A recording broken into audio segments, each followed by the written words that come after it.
So I would definitely recommend having a highlighter out for this page because there's going to be some items that I ask you to highlight that will be helpful in you understanding how to graph rational and reciprocal functions.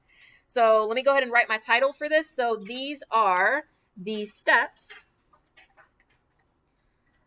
for graphing rational and reciprocal, that says reciprocal, functions. So these are the steps that we're going to use. A lot of teachers don't really go through these steps, and they don't teach this the same way I do, so don't be surprised. You will see this again when you get into pre-cal, and if you're with me, I'm going to use the exact same steps to go through this again. If you're with another teacher, just keep in mind you're still doing these same steps, and this will help you with finding your answer. Okay, so the first thing we're going to look at is the R. This abbreviation, radi, is pretty much the steps in which you use to graph your rational or reciprocal function. So the R in radi stands for roots. What's another word for roots? X-intercepts. So this is the same thing as your x-intercepts. So just keep that in mind. Those x-intercepts are the exact same as your roots. Anytime you're looking at roots, you're going to be looking at the top, specifically your numerator. You're going to take whatever your numerator is, and you're going to set it equal to 0. Okay, so if you're like, wait, what are you talking about? What rational or reciprocal function? So a rational function looks something like this. F of x will equal something like x over x plus 3. That's an example of a rational function. An example of a reciprocal function is something like 1 over x plus 2. Something like that. So when I say the top or your numerator, I'm literally talking about this numerator here and this numerator here. You're going to set them equal to 0 and solve. I'm not going to highlight everything in here, but I will star this bottom note down here where it says the graph must pass through any roots on your graph and cannot cross the x-axis anywhere else. It's kind of worded a little weird, but what it pretty much means is that whenever you're looking at x-intercepts or roots, whatever you solve for, those are the only x-intercepts you should have. Any other x-intercepts you creatively make on your graphs, which I've seen some crazy things in the past, those aren't real x-intercepts. So whatever x-intercepts you solve for in this first step, those are the only x-intercepts you should have on your graph. The A in radi stands for vertical asymptote. It stands for your vertical asymptote. We don't put the V in radi because it would be weird to spell out R-V-A-T-E-Y. You can't really say it. So that's why we just say radi and you put the V in front of it later. The vertical asymptote, show me with your arm. What is vertical? Straight up and down. Okay, good. So straight up and down, that's the solution at the bottom of your fraction. So in those reciprocal and rational examples I gave you at the top, we're literally talking about these denominators. What you're going to do is take that denominator, set it equal to 0, and solve. This is the most important piece that you're probably going to forget about before the end of the period, but I'm telling you now, I will take off points if you don't do this. Your vertical asymptote should always be rewritten as x equals some number. So this is for your vertical asymptote. Anytime I ask you for the vertical asymptote on a test, quiz, or in class, always give me x equals whatever the number is. That's your vertical asymptote. Just keep in mind, a vertical asymptote acts as a boundary line. That's pretty much where your graph will get close to, but never actually cross and never actually touch. T stands for tangent. I'm going to put a little squared next to this tangent because what your tangent is going to do is it's going to check to see if your multiplicity in your denominator, let me actually highlight denominator, check if your denominator has a multiplicity of 2. That's what you're trying to check. So if you have a denominator with the multiplicity of 2, when we graph, which of course right now is not going to make any sense, when we graph it, we're going to graph it together. I know right now it doesn't make sense. It's okay. We're going to talk about it on the next page. So for this, I'm going to go ahead and put some examples on here. So the first example that I want to give you of what a multiplicity of 2 would look like is very simple, just x squared. That's an example of having a multiplicity of 2. We talked about multiplicities when we were graphing polynomial functions, so it's kind of coming back up. Another example would be like 4x squared. Notice that the x is being squared. I don't really care about the 4, but since this x is being squared, that's considered a multiplicity of 2. Same thing if you had x plus 5 squared, because that x plus 5, the whole binomial, is being squared. And then another good example would be like x minus 2 squared. That would be another example of having a multiplicity of 2. Anything other than those examples or similar to these examples that I wrote on top, these would be considered not multiplicities of 2. So we'll probably see things that look like this. X squared plus 3. That's an example of not having a multiplicity of 2 because you're adding that 3 to the x squared. 2x squared minus 4x minus 5. That's another example of having a multiplicity that's not 2. Reason why is because you can't factor it. I don't know if it'll simplify into a binomial that's being squared. Same thing here. X squared plus 2x. This technically isn't completely simplified yet. You would have to factor out an x from both of these, and the multiplicity for both of the variables you get will not be a 2. And then, of course, if you have, for instance, just an x plus 1 or even an x minus 1, that's not considered a multiplicity of 2 because all of this is being raised to just the first power. It's not being squared. So anytime you have anything other than the kind of generic examples I've given you up here, it's going to be a multiplicity that's not 2. And if it's usually not 2, it'll probably be a multiplicity of 1. So, like I said, this middle part here, it probably doesn't make much sense, but it's okay. I'm going to go through it in a second. Let's talk about E, your end behavior. Okay, so for your end behavior specifically, you're going to look at the ratio of your first terms. Specifically, you're going to look at the degree for your numerator and the degree for your denominator. This is going to help you with identifying your end behavior. You're going to look at the degree for your numerator and the degree for your denominator. The first terms as a ratio, you're going to use the degree on top to decide if you're going to have one of these 3 options. So we're really looking at the first terms of your as a ratio. So look at the first terms as a ratio. There's technically 3 types, as you can see down here: balanced, top heavy, and bottom heavy. We're just going to focus for today on balanced and bottom heavy. We're not going to focus on top heavy for right now. When we do talk about top heavy, I will definitely let you know. But for today, we're just going to look at balanced and bottom heavy. Okay, so let me give you an example of what balanced look like. And don't worry about, wait, this doesn't make sense. I'm going to go through it when we actually do the notes. So for the first part, let's say I gave you an example that was y equals 2x squared plus x over x squared plus 1. Say I gave you something like that. We're just going to start pretty simple. I just want, like I said at the top in yellow, the degree of your numerator over the degree of your denominator. So, Lorraine, what's the degree of this numerator? What's the degree of this numerator right here? Let's take a trip down memory lane. We were doing polynomials. This is literally polynomials, the same notes that I gave you guys. When you're trying to find a degree, and I'll read the definition, it's a monomial, specifically your variables, and you're taking the greatest exponent. So on this, your degree is 2. What about the degree down here? 2 again. So what do you notice about both of those numbers? They're equal, they're the same. That's an example of balanced. When they're balanced, you're going to take the first terms of your 2x squared and the x squared, so the leading coefficients, you're going to take both of them, and you're going to set it up as a ratio.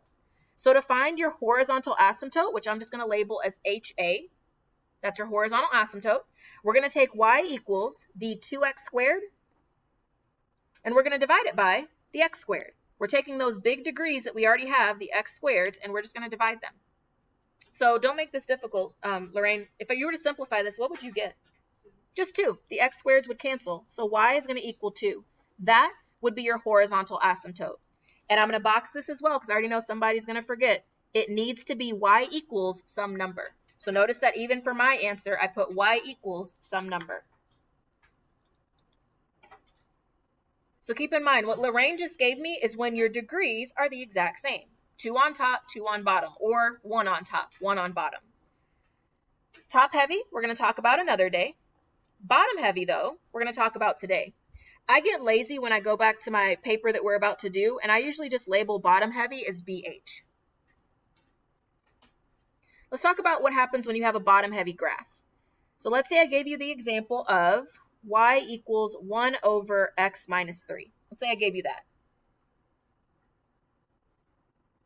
Carol, what's the degree for this numerator? Be careful. I'll give you a hint. In the numerator, what number do you have? Just 1. So let's look here. When we had a number, what did we say our degree was? 0. Same thing here. When you have a number like 18, your degree is just 0. So let's try it for this one. What's your degree going to be here? 0. And then your degree for your denominator, Carol? Just 1. This is what makes it bottom heavy. The denominator has a higher degree than the numerator. When that happens, this is honestly my favorite type of horizontal asymptote. Yes, I'm a nerd because I know that. Yeah, your horizontal asymptote is just going to be y equals 0. So I'm just going to label that. Your horizontal asymptote, HA, is going to be y equals 0 for that question. That will be your horizontal asymptote. So don't panic with, oh my gosh, this is so much stuff. It gets a lot quicker as we start going through questions. All right, and the last step is probably my second favorite thing on here, which is your y-intercept. So the y-intercept, you've been doing this since you were probably back in middle school. Just plug in 0 for x. This is the y-intercept of your graph, which should be 0 and then some number. So this should always be 0 first and then some number, in case I ask you to write it as a coordinate. Any questions? Okay, let's go ahead and move on to the next page.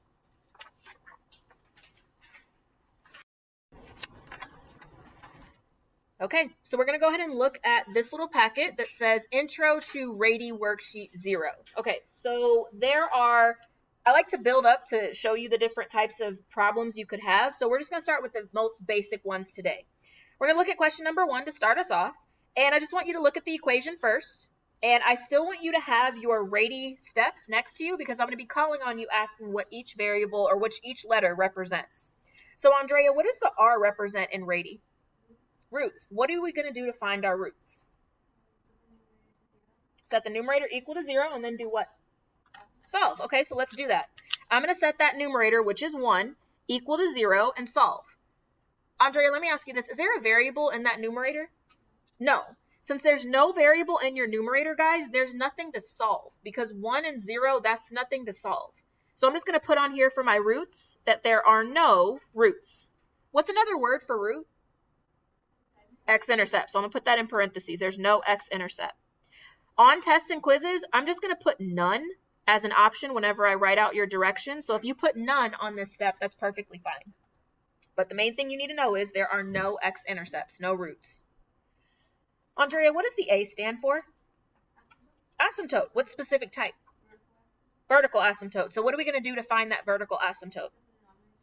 Set the denominator equal to 0. So we're going to take that denominator, which is x plus 2, and we're going to set it equal to 0. Can we solve this, Andrea? Yes, so I can subtract 2 on each side. X is going to equal negative 2. Keep in mind, guys, and look up for just a second. You see how that's x equals some number? I want it here, x equals some number. If I don't see that x equals, guys, I won't give you full credit on your tests and quizzes. T stands for tangent. Okay, let's talk about what tangent means. You need to check the denominator to see if it has a multiplicity of 2. So look at the examples that I have for what it should look like. Does that look like this? No. So unfortunately for this one, it's not going to have a multiplicity of 2. So I'm just going to write down here that you're going to have x plus 2 is not squared, which means if you look at the multiplicity here, I wrote it for the binomial for the non-example. Your multiplicity for this x plus 1 was 1. That's the same thing here. The multiplicity for this denominator is just a 1. So down here, I'm going to write the multiplicity is equal to 1. So that means I'm going to graph this apart. And I'll talk about what apart means when we actually graph it. E stands for your end behavior. Okay, so Chris, with your end behavior, what do I need to look at specifically? Not quite your first term yet. Look at the steps. What did I write in yellow? The degree. You need to look at the degree for your numerator and your denominator. That's the first thing you should look at. So Chris, in your numerator, what's the degree? 0 because you have a 1, which is not a variable, so we're going to put 0. And what about the denominator? What's your degree? 1. What is that? Balanced or bottom heavy? This is bottom heavy, so I'm going to label that BH for bottom heavy. And remember, this was my favorite because for bottom heavy, you just write the equation y equals 0. There's no solving that you have to do. So take that equation, y equals 0, and label that as your horizontal asymptote. I'm just going to label horizontal asymptote as HA. And then the last part, Chris, is to find the y-intercept. How do I find the y-intercept again? Plug in 0 for x. So y is going to equal 1 over 0 plus 2, and we're going to solve. So I'm going to make this 1 over 2. This is my y-intercept. So if you want to label this as a coordinate, this would be 0, 1/2. Either one of these will be acceptable. Just double check with the directions when you have your tests and quizzes and make sure you're following what it says. All right, so that's all the steps. All we need to do now is take all of this information and actually graph it. So I'm going to zoom out just a bit so that way you can see a little more of my page, and we're going to graph it. I literally am going to check this off. I use Rady as a checklist. So we're going to start out with roots. Were there any roots for this graph? No, so I'm just going to check that off. Done. Next part is your vertical asymptote. Show me with your arm again. What's vertical? Okay, that's straight up and down. So at x equals -2, I'm going to go over to the left 2 units, and we're going to draw a vertical asymptote. You guys know from exponential and logarithmic functions, I slant my asymptotes. It's not going to change your answer. I just do that for my own sanity. And since you're graphing that vertical asymptote, we're going to make sure to make a note at the bottom of it that you're going to graph your function apart. And we'll talk about what the apart means in just a second. E stands for your end behavior, and also it's your horizontal asymptote. So y equals 0, what type of line does that make? Y'all are graphing side to side? Okay, so that's horizontal. So y equals 0 is along what axis? X. So we're just going to draw a horizontal line along the x-axis. This is another asymptote, and I'm going to check that off. The last thing I need to graph is my y-intercept, which is at +1/2. So with my purplish looking marker, I'm going to go ahead and graph, we'll say 1, 2, 3 units. I'm going to plot 0.5 right about here, this big purplish looking dot. Okay, so let's create the curve. Before you start freaking out, just look up, and I'm going to show you guys how to create it. Let's just have a quick conversation before I do that, though. What are these called again? They're called asymptotes. What do they do? They kind of like restrict your graph. Can you go past them? No. So think about these, and I think I mentioned this before. Think of these as bumpers that you have whenever you're bowling. So that prevents you from going in the gutter. That's what this is doing as well. It's preventing you from going past where you're allowed to go. So with this point here, that's actually a good thing. So the first part of your graph is going to look just like this. You're going to curve it up towards this asymptote and down towards the other asymptote. So just curve it going up and down. Rational functions have 2 curves to them. The first curve is usually in one quadrant up here. The other one is usually 90% of the time it's diagonal. So in this bottom quadrant down here, we're going to graph the other side. Remember how we said apart? Okay, I want you to think of a scenario which probably happened before this class. Let's say you were walking to my class and you saw somebody you didn't like. Are you going to walk like actually towards them and have a conversation? No, you're going to go in the complete opposite direction. So this is you guys in the hallway. We're going to have a little scenario. So this is the person you don't like. They're coming towards you. Uh-oh, you see that person. I don't like them. I don't want to talk to them. Okay, I'm just going to go the other way. That's exactly what you're going to do here. So on this bottom quadrant, remember, I can't start up here because if I start to try to go down away from them, what's going to happen? Can you go down this way? No, you can't cross that asymptote. So we're going to start in this quadrant, and we're just going to get closer and closer and then go down. That's all. This is what a rational function looks like. It almost looks like a exponential and logarithmic function graphed together. That's literally what it is. It has a horizontal and vertical asymptote. Okay, so we had a little fun with that little story. So just keep in mind, guys, we're going to graph a few more. So if this is a little new, it's okay. Let's go ahead and graph another one. Let's go ahead and look at question number 5. There's methods to my madness. Let's look at question number 5. I don't like question number 5 as it currently is. I want to change it. So I'm going to make this y equals, let me double check what I want to make it, 4 over x minus 4. Let's make it that. It's not going to change too much from the original, but I want to change it anyway. All right, let's start simple. Let's start with our roots. Okay, so if I look at r on my little chart, Tristan, what do I look for my roots? What am I looking at? Your numerator. You want to set that equal to 0 and solve. In this numerator, I have a 4. Can I solve that? No. So what does that mean? No x-intercepts. There's no roots. There's no x-intercepts. So you could just put none on a test or quiz. There are no x-intercepts. All right, the A. Tristan, what does the A stand for? And what do we do to find that vertical asymptote? What do you mean the bottom equal to 0? The denominator. So we're going to take that denominator, x minus 4, set it equal to 0, and solve. So I could actually solve this. I'm going to add 4 to each side. So x will equal 4. I will mention this again because I know somebody's not going to do it when I ask later. Your vertical asymptote should be an equation. Make sure it's always x equals some number. T stands for tangent. Tristan, will this be a multiplicity of 2 or no? No. So this is going to be a multiplicity of 1, which means that the x minus 4 is not squared. So that means I'm going to graph this apart. This is probably the last time I write that part out. From here on out, I'm just going to be putting the multiplicity. All right, next part is E for your end behavior. Emma, what do I look for my end behavior?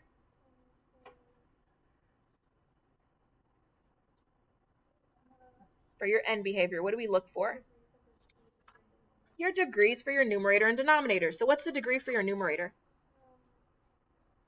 0. If you don't see a variable, it's 0. What about the degree for your denominator? 1. What does that mean? It's bottom heavy. With that being said, what's my horizontal asymptote? Y equals 0. That's your horizontal asymptote. And then the last question, Emma, how do you find the y-intercept? Plug 0 into x. 0 minus 4 is just going to give me negative 4. And negative 4 over 4 over negative 4 reduces to negative 1. So my y-intercept is just negative 1. And if you want to label that as your y-intercept, do that. The one thing I don't want you guys to do, I don't want you to write it as y equals negative 1. Why do you think I don't want you to write it that way? What are you going to think it is?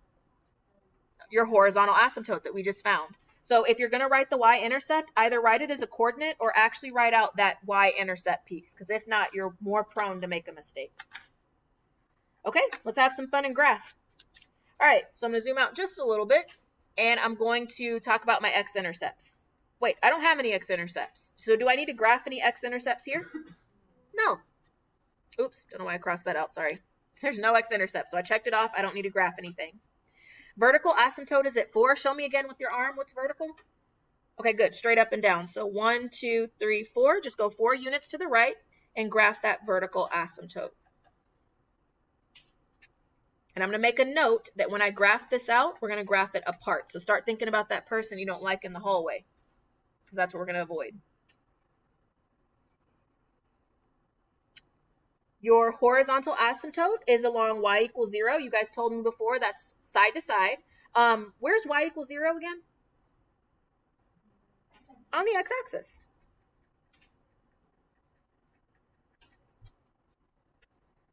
And then I do have a y-intercept at negative 1. So let me plot down here, negative 1, 2, 3. Here's negative 1.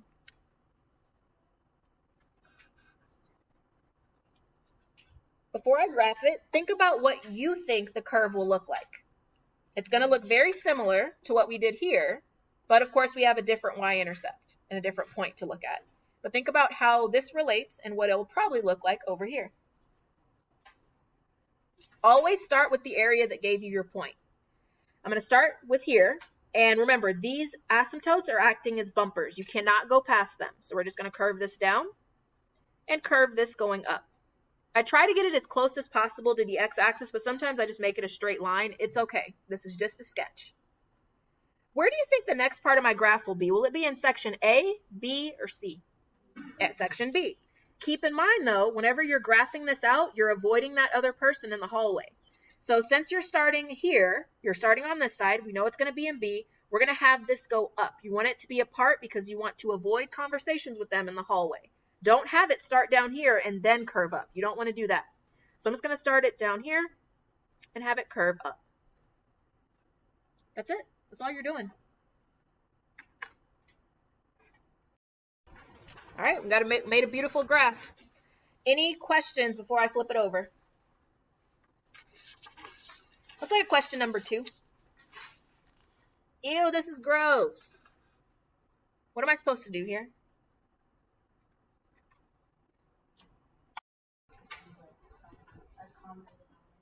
Okay, so Desiree's saying that we need to put this 3 over 1 first, and then we need to find a common denominator. I do want to make a note before you guys finish. We just talked about solving rational equations last time. You see how there's 2 unknown variables? Do not solve. What I mean by that, do not write this. Do not put a big parentheses around it and try to multiply by the least common denominator. Do not do that because you have 2 unknown variables. You are not solving, you are graphing. So since you're graphing, I'm going to do just like Desiree said, and I'm going to rewrite this, -2 over x plus 3 over 1, and I need to find a least common denominator. Desiree, what's a good least common denominator to use? X.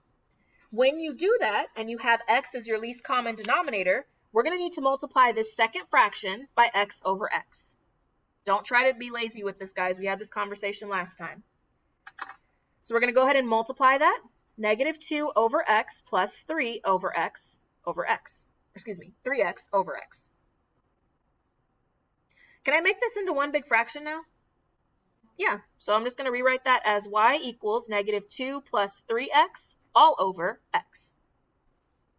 This is what I'm going to graph.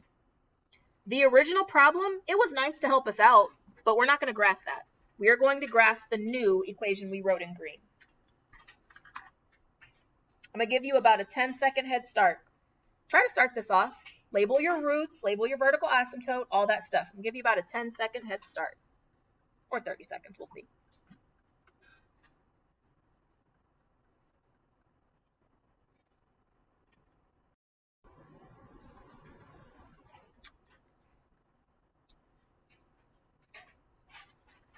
All right, Enya.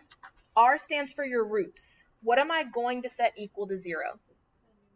The numerator. So in this green equation over here, we're going to take -2 plus 3x and set it equal to 0. Oh, I actually have a numerator that I could solve. How do I solve this, Enya? And then? Okay, so divide both sides by 3. So your x-intercept, or root, is going to be, not that, goodness, 2/3. 2 over 3. There we go. Enya, what does the A stand for? Which kind of asymptote? Vertical. So what do we do to find the vertical asymptote? And solve, right? Oh, good. I've already solved it. Perfect. It's already by itself. T stands for your tangent. So, Brooks, look in your denominator. Is this denominator being squared? No. So since it's not being squared, what's your multiplicity going to be? 1. So for this denominator, it has a multiplicity of 1. If it had a 3 or something, you would definitely see that 3, but we don't have that. This is just a multiplicity of 1, which means we're going to graph this apart. Brooks, how do I find the end behavior again? Okay, well, how do I know that? What do I look at?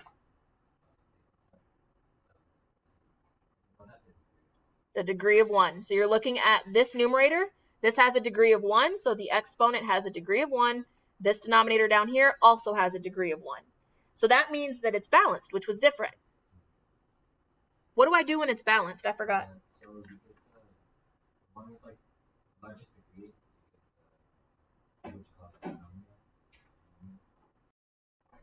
So we're going to take the 3x, which was the term that had your degree with it, so it's like your leading coefficient. We're going to take that 3x and divide it by x. So 3x over x. You said to reduce this, the x's cancel. So y is going to equal 3. That is your horizontal asymptote.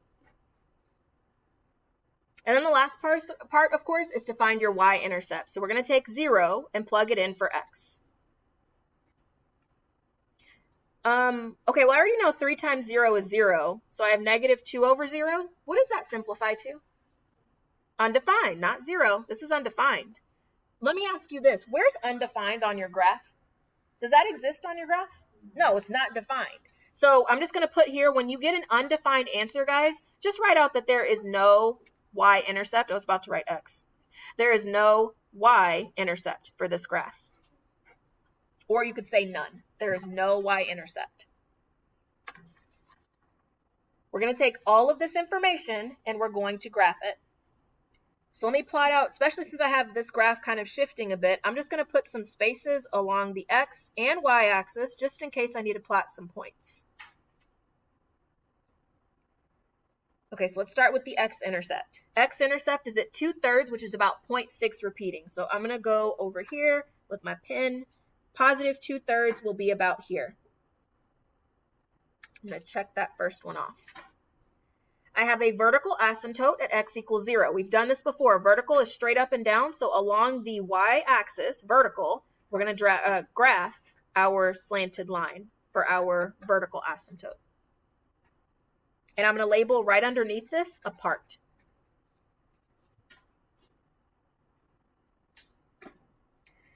Next, we're going to graph our horizontal asymptote, which is at 3. Okay, let me see. I have 1, 2, 3. I graphed that out earlier.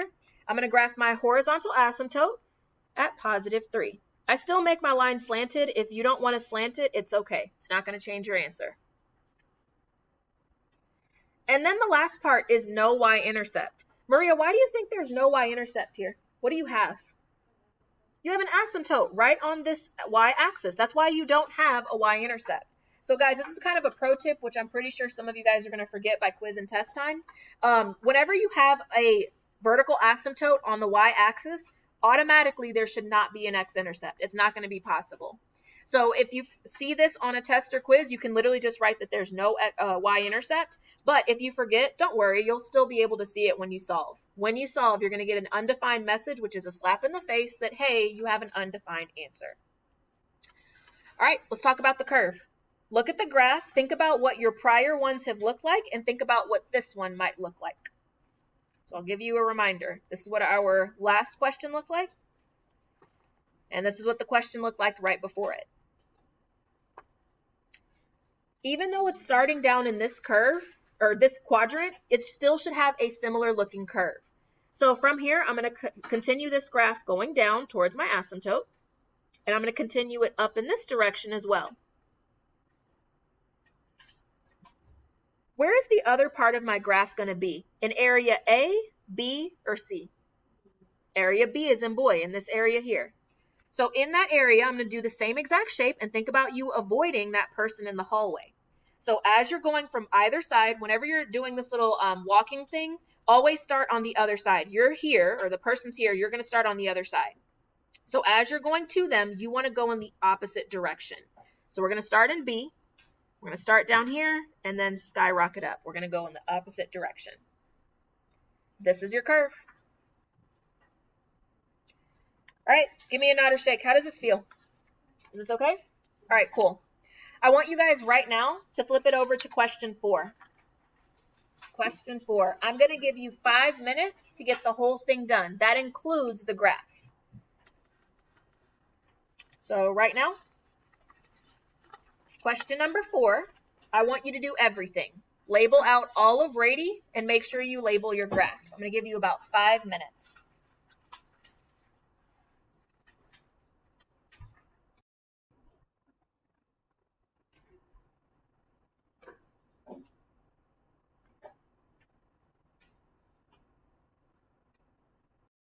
All right, Michelle, we can't keep this equation as is. So when you simplified it, what did it turn into? Y equals what? Over x plus 1, right? Okay, good. That's what I should have gotten. What was your root, Michelle? Perfect. Thank you, Michelle. Elizabeth, what was your vertical asymptote?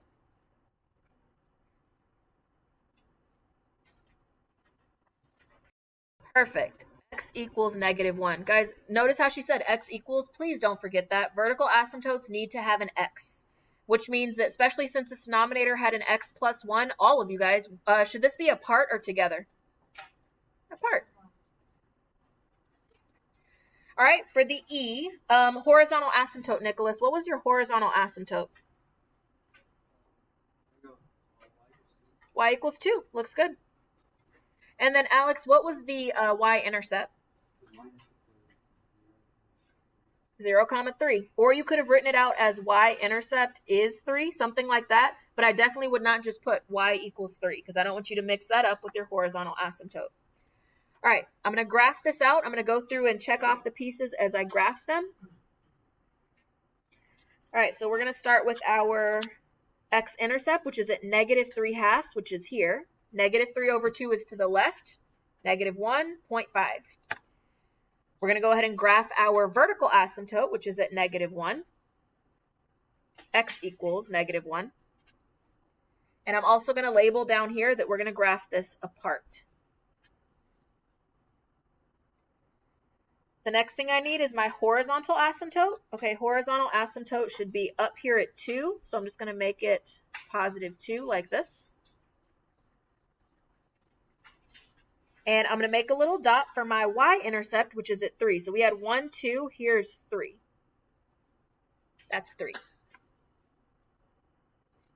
This one is a little different from the other questions because it already gave you a point in this little area and a point in this little area. When I give you 2 points like that, that's gold. That's exactly where I need you to graph them. So all you would need to do in this bottom area down here, you're just going to have it go down towards your asymptote, up towards your asymptote here. And then remember, it should be diagonal, and it's proving it by showing, hey, you have a y-intercept here. It's going to go up towards this asymptote, down towards this asymptote. This should be your graph. Take a second and look at it. Are there any questions? Forgot to check that. All right, if y'all have any questions about this, let me know.